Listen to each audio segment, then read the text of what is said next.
Brilliant. My name's Ben. I run CLW, and we do waterproofing consultancy of various kinds, mostly basements, but we're also doing a little bit to do with roofs and podium decks and that sort of thing. I thought I'd start by showing you this image, which is it's a CGI cut-through of Birmingham City Library, which it's a project I haven't had any involvement with, but I've walked past and just enjoyed the building. So I thought it was a good example. And that red line there is a podium deck. The basement substructure extends beyond the superstructure. It's exposed to rainfall and it's obviously trafficked. It's part of public realm. And that's what it looks like in reality. So to the left-hand image, you can see the stairs in the public realm and that sort of thing. And to the right-hand image, you can see there's a light well, and that's at basement level. Here's another example of a podium deck, and this one is in London, and there are many residential medium-rise buildings, and they're all built off a common basement. So between these residential apartment blocks is a basement roof that's exposed to weather. It's got a road, it's got mature trees, it's got water features, it's got movement joints, and inside it looks like this. And you can see an internal gutter arrangement, you can see the nasty efflorescent salts and the lime deposits. Here we've got wheelie bins catching all of the water. It's just a general state. And on this one we've also seen, can I point with the laser? Yeah, we can. That area there, that's actually concrete that's spalled, which might be, I don't know this, but it might be the result of water leaching so much through the concrete that the rebar's lost its passive protection, expanded, and popped off concrete. So that's the beginning of structural failure. And we've got another internal gutter arrangement going down here.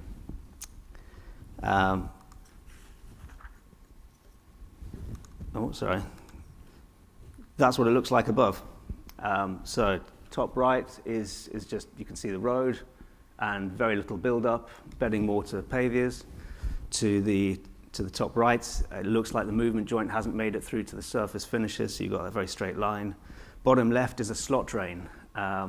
Landscape architects love them, but they're very difficult to maintain. They get blocked quite easily with cigarette butts, that sort of thing. And then bottom right is the water feature. Here's another example of a podium deck, which I'll skip through very quickly. It's more Victorian. The brown boxes are smoke vents. So in the event of a fire, the fire brigade can break through them. Bottom right, you can see the waterproofing exposed, and on the left-hand image, another internal gutter.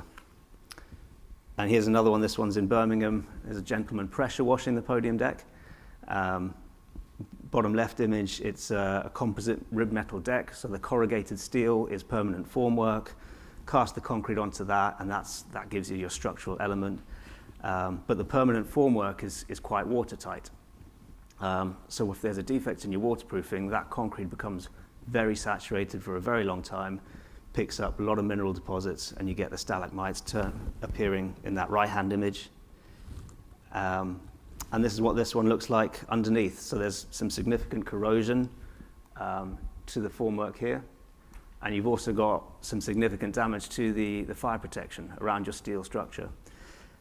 So it's interesting to me, the relationship between fire and basements, and I think that's going to become an increasing issue that we all face because of electric cars, which I believe burn a lot hotter for a lot longer. So if we've got a lot of electric cars in car parks, the potential for significant structural failure if several bad things confluence, then we could be looking at structural failure, and that could be something to do with waterproofing. For example, there where we've got damage to the fire protection.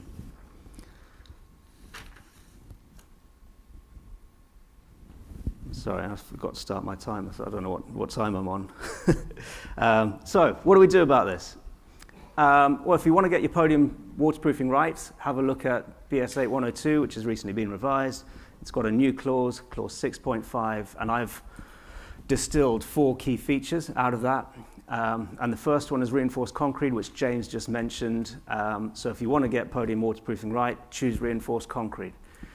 As opposed to the composite metal deck that I just showed you, or precast concrete planks, or block and beam, or timber. I've seen all of those.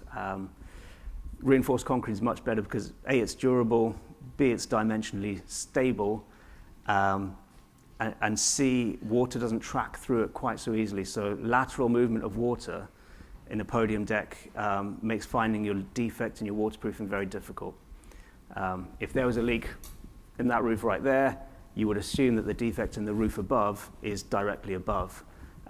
With, for example, a precast concrete plank, it can bear no relationship whatsoever, and you can get water tracking horizontally, and it comes in here, but the leak is actually over there. Makes it very difficult to repair.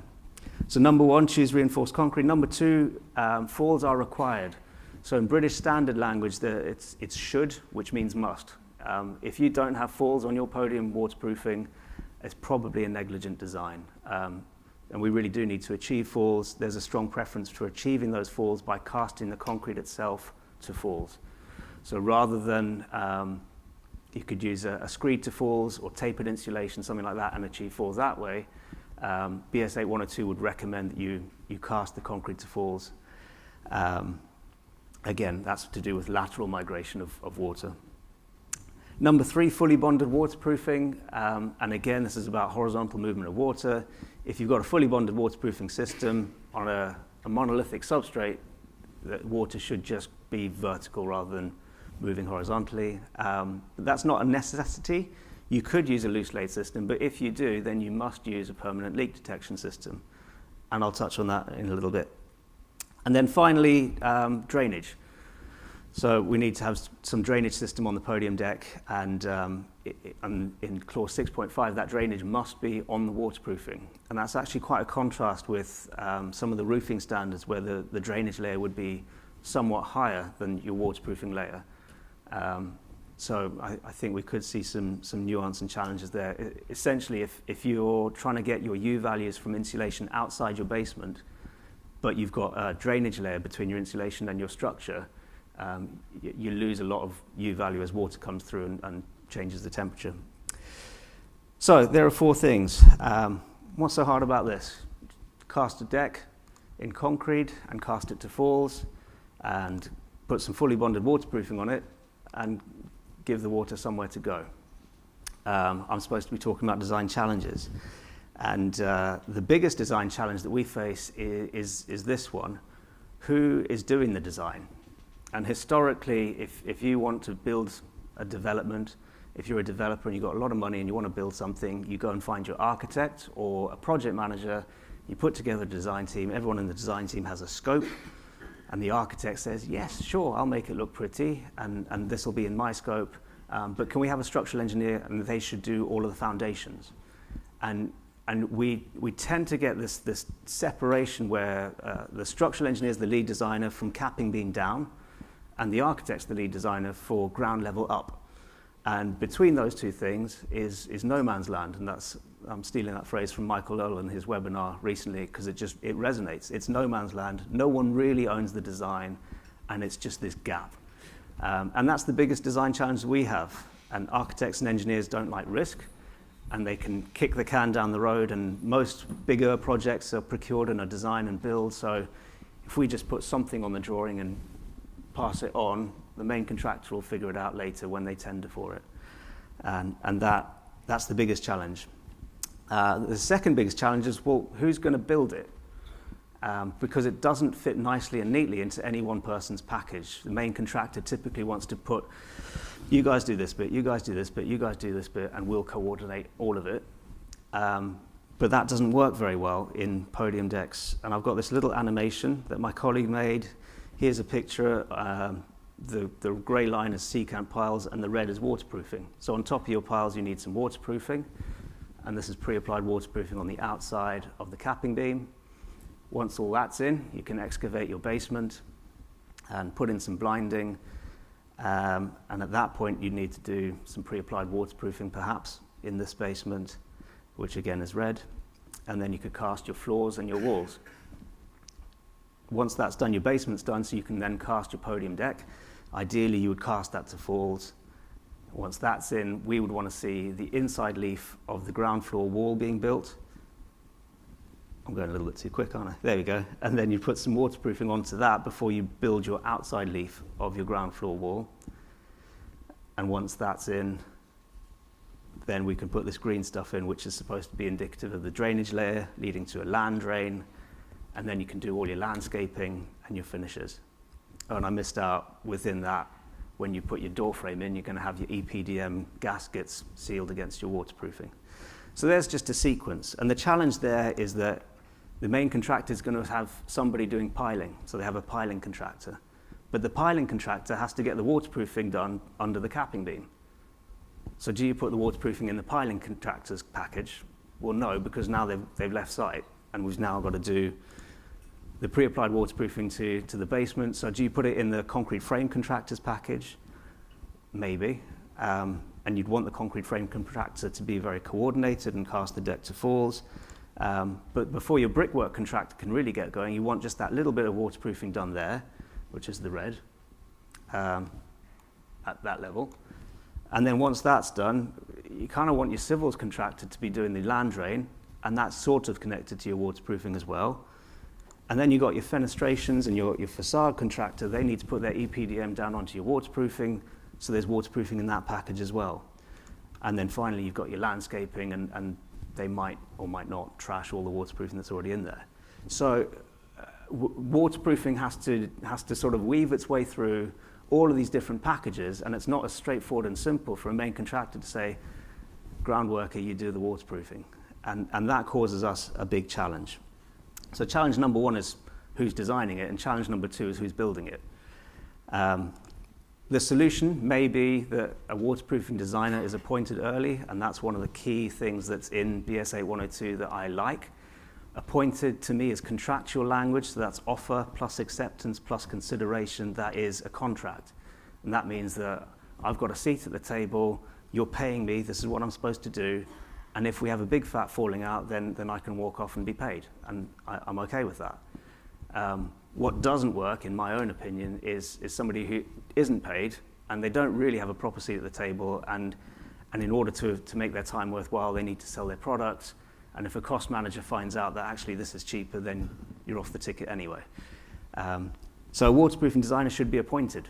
And once they're appointed, the biggest challenge in waterproofing design, in my opinion, is falls and achieving falls. I think if you can get your falls right, you're probably 75% of the way there. But achieving falls is difficult because we've got a level threshold detail. That's this. And that's a fixed constraint. You're not, even if you get appointed early, you're not going to get somebody to change their mind about where finished floor level is. It's fixed by planning and the maximum building height. It's fixed by your highways and level access, all of that. And then the other fixed point is where can you get an outlet? Because if the nearest outlet you can get is 30 meters down that way, you need a massive build-up to get falls. And it's not up to you where you can get your outlets, because the M&E engineer has to route all of the drainage. Once water's gone through your outlet, where does it go? Well, that's up to the M&E engineer, and it's a nightmare because they've got to route that to falls, avoiding downstand beams and pillars and stair cores and all the rest of it, all the way to an attenuation tank and then out the building. And they can't go beyond the services zone. So that's one of the challenges there. The other thing that we need to factor into all of that is deflection. So concrete, once it's cast, doesn't stay exactly there. And over the next 15 years, it will sag. It will creep. So if you put your outlet right next to a pillar, that bit's not going to move very much. And then you lose some of your falls. So here's an image of that. That outlet there was cited by our company. And it was based on deflection calculations by the structural engineer. We ended up with a hot melt waterproofing system which was built up, and it's very thick. So the outlet has actually been raised up, which is an error, which we could have foreseen a little bit. I don't take full responsibility for it, but there's an error. Let me be open and honest. We got something wrong there. It's not really our responsibility, but I wish we'd got it right. So if you're using hot melt, you really ought to be putting your outlets in a sump, like a 600 by 600 square that's a little bit deeper. And you can see the result of this outlet being here is ponding there. Now in 15 years' time, the water might actually get to the outlet, but in the meantime, we've got ponding, and that's a problem.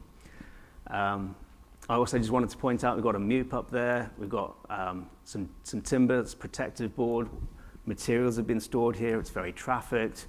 You may well have scaffolding on your podium deck. So it's a real challenge in podium waterproofing where follow-on trades are going to use that space. It's a busy site. It's unavoidable. They need that space. And it's great that we can get the quality assurance that we can on podium decks, which is much better than pre-applied waterproofing. We'll be hearing from Buckley's in a few moments. So the electronic leak detection that we can do, its quality assurance is brilliant, depending on the build-up. I just wanted to cover this, which is the challenge of this lateral movement of water. And the right-hand image is a section details taken from a job that I worked on that's actually 3 stories up, but the principle applies. This is a blue roof, and this whole area there, that's void former. And the red is, sorry, I can't hold this still. The red there is the waterproofing, and the red triangle is pointing at a defect. So water's gone through the waterproofing, it's filling up the void former, traveling across the concrete and entering through a crack that's got no relationship whatsoever to where the defect is. And how do you repair that? And this is one of the things that I'm really proud of our industry, is that we get repairability, and the roofing industry doesn't. It's not there yet. And so repairability is, you don't have it. If you can't find your defect, you can't repair it. And in this situation, you'd end up digging up mature trees and tree pits, looking for your leak, and that's not really repairable. That's renewing the entire thing. So we just got to be very aware of, well, can you find your defect? And that's why there's this call for permanent leak detection. This is a section detail. It's indicative. It shows a green roof with some photovoltaic cells. It's a warm roof build-up, so your waterproofing is on top of your insulation. So that's your insulation layer. The green's the waterproofing. And then, so above your waterproofing, you've got a grid. It's an electrically conductive grid. Under your insulation, there's another grid of electrically conductive material. They're trying to pass electricity between each other, and if they can, there's a defect in the waterproofing. So you need a permanent leak detection system that could tell you, A, is there a defect, and B, help you find out where that defect is. This one is from Vector Leak Consultants, which I'm biased. I'm part-owned Vector Leak Consultants, so there's that, but there are other options. There's Sensor UK, there's Permascan, there's International Leak Detection, there's Aquatrace, there are various suppliers of this stuff, but it is fairly new to the market. And according to clause 6.5 of BS 8102, if you've got a loose laid system, you really ought to be using a permanent leak detection system. That same sort of phrasing is also going to be in the Syria guidance on blue roofs. So if you've got a loose laid system on a blue roof, you need a permanent leak detection system. So in conclusion, we really ought to be looking for a waterproofing designer to be appointed and have a proper contract and a proper seat at the table. And that needs to be at the right time, so beginning of REBA Stage 3 or earlier.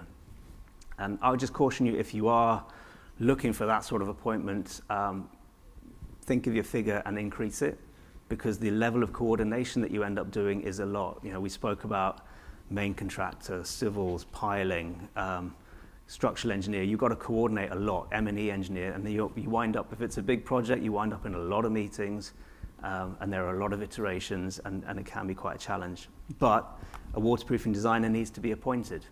Challenge number 2 is achieving falls. I think we've covered that. I think the only thing to say on that is you get a lot of kickback when you say, can we cast the concrete to falls?